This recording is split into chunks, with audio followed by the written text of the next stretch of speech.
बड़े प्रेम और सत्कार से बोलिए। धन निरंकार जी। कभी आपने गौर किया है, दो लोग एक ही शहर में रहते हैं, एक ही तरह की हवा में सांस लेते हैं, एक ही सड़कों पर चलते हैं, एक ही मुश्किलों से गुजरते हैं, फिर भी एक के चेहरे पर शांति रहती है और दूसरे के मन में हर समय अशांति रहती है। एक जीवन को बोझ समझता है और दूसरा जीवन को वरदान। आखिर फर्क कहाँ है साथ संगत जी? क्या फर्क पैसे का है? नहीं, क्योंकि बहुत अमीर लोग भी अंदर से टूटे हुए हैं। क्या फर्क पढ़ाई का है? नहीं, क्योंकि बहुत से लोग पढ़े लिखे लोग भी गलत रास्ते पर भटक जाते हैं। तो क्या फर्क किस्मत का है? यह भी नहीं, क्योंकि एक जैसी परिस्थितियों में भी किसी का जीवन संवर जाता है और किसी का बिगड़ जाता है। तो फिर फर्क किस बात का है? तो साथ संगत जी, फर्क सोच का है और सोच बनती है हमारी संगत से। साथ संगत जी, जिसके साथ हम बैठते हैं, जिसकी बातें हम रोज सुनते हैं, जिन विचारों को हम अपने मन में जगह देते हैं, वही धीरे धीरे हमारा स्वभाव बन जाता है। और साथ संगत जी, गलत हो तो जीवन फिसलने लगता है और साथ संगत जी सही हो तो जीवन संवरने लगता है। और जब संगत बन जाती है, सत्संग तो केवल आदतें नहीं बदलती बल्कि हमारा पूरा जीवन बदलने लगता है। आज दास आप सभी से कोई कठिन शब्दों वाली और ना कोई भारी दर्शन सुनाने आया है। दास केवल एक सच्ची और सीधी बात कहने आया है। साथ संगत जी, आज का विषय है सत्संग का पावर। बहुत लोग सत्संग शब्द सुनते ही सोचते हैं कि यह कोई भारी भरकम धार्मिक चीज है, लेकिन सच बात यह है कि सत्संग बहुत सरल। साथ संगत जी, सत्संग का मतलब है सच्चाई की बात सुनना, अच्छे विचारों के साथ बैठना, अपने मन को साफ करने की कोशिश करना और जीवन को बेहतर बनाने की दिशा में आगे बढ़ना। साथ संगत जी, निरंकारी विचार से सत्संग का अर्थ होता है निरंकार प्रभु को जानकर इस ज्ञान को अपने व्यवहार में उतारना। साथ संगत जी, कहने का भाव है कि सत्संग केवल बोलने सुनने का काम नहीं है, बल्कि सत्संग अंदर की सफाई, सोच का सुधार और दिल का विस्तार करना है। साथ संगत जी, सत्संग हमें यह नहीं सिखाता है कि हम दुनिया छोड़ दें। सत्संग हमें यह सिखाता है कि दुनिया में रहते हुए कैसे अच्छा काम करें। साथ संगत जी, हम सब बाहर की दुनिया संवारने में लगे रहते हैं, घर को सुंदर बनाते हैं, अच्छे अच्छे कपड़े पहनते हैं, मोबाइल, गाड़ी, दुकान, ऑफिस सब कुछ चमकाते हैं। लेकिन एक सवाल बहुत कम लोग अपने आप से पूछते हैं, क्या मैंने अपने मन को भी सुंदर बनाया है? मन में क्या भरा है? मन के अंदर भरा है गुस्सा, ईर्ष्या, डर, शक, तुलना, मैं ही सही का भाव। साथ संगत जी, और फिर हम कहते हैं कि जीवन में शांति ही नहीं है, घर में सुख ही नहीं है, मन हमेशा परेशान रहता है। आप बताएं कि जिस घर में रोज झाड़ू ना लगे, यह गंदा नहीं होता है। जिस शरीर की रोज सफाई ना हो तो वह बीमार हो जाता है, और जिस मन की रोज सफाई ना हो तो वह बोझ बन जाता है। साथ संगत जी, यहीं से होती है सत्संग की शुरुआत। सत्संग मन की झाड़ू है, सत्संग का सोच का स्नान है, सत्संग सोच का स्नान है। सत्संग अंदर की गंदगी को धीरे धीरे बाहर करता है। एक बहुत सरल उदाहरण है, ध्यान से सुनिए साथ संगत जी। मान लीजिए कि आप रात के समय एक अंधेरे कमरे में चले गए। कमरा वही है, फर्नीचर वही है, सब ही सब है, दरवाजा वही है, लेकिन आप कुर्सी से टकरा जाएंगे, टेबल से चोट लग जाएगी, गिरने का डर रहेगा, क्योंकि वहां रोशनी नहीं है। अब उसी कमरे में अगर एक छोटा सा दिया जला दिया जाए तो वही कमरा रहेगा, पर आप सुरक्षित हो जाएंगे। आपको सारे रास्ते साफ साफ दिखाई देंगे। सारी वस्तुएं दिखने लगेंगे। साथ संगत जी, सत्संग वही दिया है।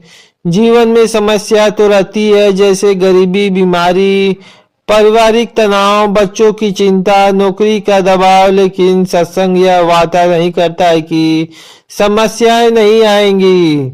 सत्संग यह शक्ति देता है कि समस्याओं में हमें टूटना नहीं है। जब मन में ज्ञान का उजाला होता है तो दुख भी हमें कमजोर नहीं बल्कि समझदार बनाता है। साथ संगत जी, इंसान का असली धन क्या है? पैसा नहीं है, पद नहीं है, शरीर नहीं है, बल्कि इंसान का असली धन है उसकी सकारात्मक सोच। सत्संग सबसे पहले हमारी सोच को बदलता है। पहले की सोच क्या थी और अब की सोच क्या है? पहले की सोच थी कि सब गलत है, केवल मैं ही सही हूँ, मुझे ही कष्ट क्यों होता है, दुनिया बहुत खराब है, मैं क्या कर सकता हूँ। लेकिन साथ संगत जी, सत्संग के बाद यह सब सोच बदल जाती है कि मैं भी बदल सकता हूँ। हर इंसान अपनी लड़ाई लड़ रहा है। अगर मैं अच्छा बनूं तो दुनिया थोड़ी अच्छी बन सकती। मेरी जिम्मेदारी है कि मैं ही सही बनूं। साथ संगत जी, यह बदलाव बाहर से देखने में छोटा लगता है, लेकिन यही बदलाव हमारे जीवन की दशा बदल देता है। जिस दिन इंसान कहता है कि सीख ले दुनिया को कोसने से पहले मैं खुद को सुधारूं, उस दिन से उसका जीवन संवरने लगता है। साथ संगत जी, आज की सबसे बड़ी बीमारी कौन सी है? बेचैनी, घबराहट, नींद ना आना, छोटी छोटी बातों पर गुस्सा आ जाना, अंदर टूटते हुए रहना। साथ संगत जी, डॉक्टर दवा देता है, लेकिन मन की दवा कौन देता है? वह है सत्संग।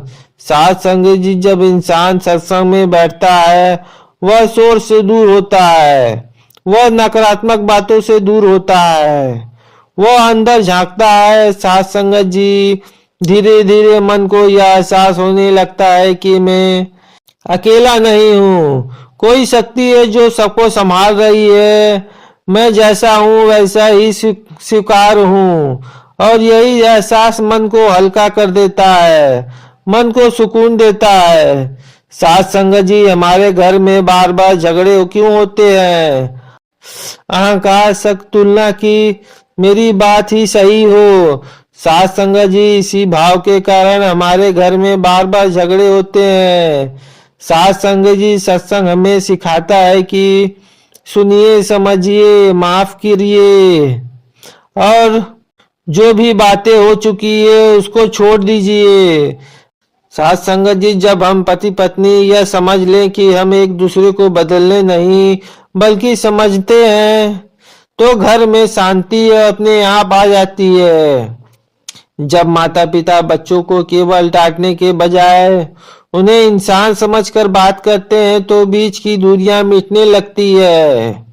साथ संगत जी, निरंकारी विचार का मूल है निरंकार प्रभु का ज्ञान। जब इंसान यह जान लेता है कि वही एक शक्ति सब में है, वही एक ज्योति हर दिल में है, कोई ऊंचा नहीं है, कोई नीचा नहीं है, तो फिर घमंड टूट जाता है और भेदभाव मिट जाता है। नफरत पिघलती है, इंसान को इंसान की तरह देखने लगता है। यही सत्संग की असली ताकत है। साथ संगत जी, वह दिल को जोड़ के रखता है। साथ संगत जी, जीवन में दुख न आए तो ऐसा हो ही नहीं सकता। कोई अपना बिछड़ जाता है, बीमारी आ जाती है, नौकरी छूट जाती है, व्यापार में घाटा हो जाता है, रिश्तों में टूटन आ जाती है। दुख के समय इंसान सबसे ज्यादा अकेला महसूस करता है। वह सोचता है, मेरे साथ ही ऐसा क्यों हुआ है, मेरी जिंदगी इतना कठिन क्यों है, और हमारे जीवन का सही उद्देश्य क्या है। साथ संगत जी, जो बच्चा सत्संग में पलता है वह केवल पढ़ा लिखा नहीं, संवेदनशील और जिम्मेदार इंसान भी बनता है। आज हमें डॉक्टर, इंजीनियर, अधिकारी चाहिए, लेकिन उससे भी ज्यादा हमें अच्छे इंसान की जरूरत है। और अच्छे इंसान केवल सत्संग से बनते हैं। साध संगत जी, अब मैं सत्संग से जुड़ी एक आपको कहानी सुनाता हूँ। यह कहानी एक जीवन की कहानी है। साध संगत जी, एक छोटे से गांव में रमेश नाम का एक युवक रहता था। उसे लोग उसके नाम से कम उसके गुस्से से ज्यादा जानते थे। बात बात पर वह झगड़ा करता रहता था। बहुत नशे की आदत थी। घर में कलह कलेश करता और माँ बाप की बदनामी करता। साध संगत जी, गांव वाले कहते थे कि यह लड़का कभी सुधरेगा नहीं। एक दिन गांव में सत्संग का आयोजन हुआ था। किसी बुजुर्ग ने रमेश से कहा, बेटा आज सत्संग में चलो। साध संगत जी, रमेश हंस पड़ा। मेरे जैसा आदमी का सत्संग में क्या काम है? पर माँ की आंखों में आंसू देखकर वह चुपचाप रहा। सत्संग की ओर चल पड़ा। पहले दिन उसे कुछ खास समझ में नहीं आया। दूसरे दिन वह पीछे बैठा रहा। तीसरे दिन एक वाक्य उसके दिल में उतर आया कि तू बुरा नहीं है, बस तूने अपने भीतर ही सच्चाई को पहचानना है। साध संगत जी, रमेश देर तक चुप बैठा रहा। उसने पहली बार सोचा, अगर मैं सच में बुरा नहीं हूँ तो क्या मैं बदल नहीं सकता? उस दिन वह घर में लौटा और माँ से बोला, माँ आज से मैं कोशिश करूंगा कि धीरे धीरे हमारी आदतें, नशा छूट जाए, झगड़े कम हो जाए, सेवा में मन लगे। साध संगत जी, सत्संग उसकी आदत बन गया। आज वही रमेश गांव में बच्चों को पढ़ाता, बीमारों का मदद करता और लोग कहते कि सत्संग ने इसे इंसान को एक नया जीवन दे दिया। साध संगत जी, इंसान खुद से सवाल करना सीख लेता है तो वह खुद को सुधारने भी लगता है। यही आत्मनिरीक्षण है, यही सत्संग की असली शुरुआत है। साध संगत जी, इन्हीं वचनों के साथ दास वाणी को विराम देते हुए प्रेम और सत्कार से बोलिए धन्य निरंकार जी।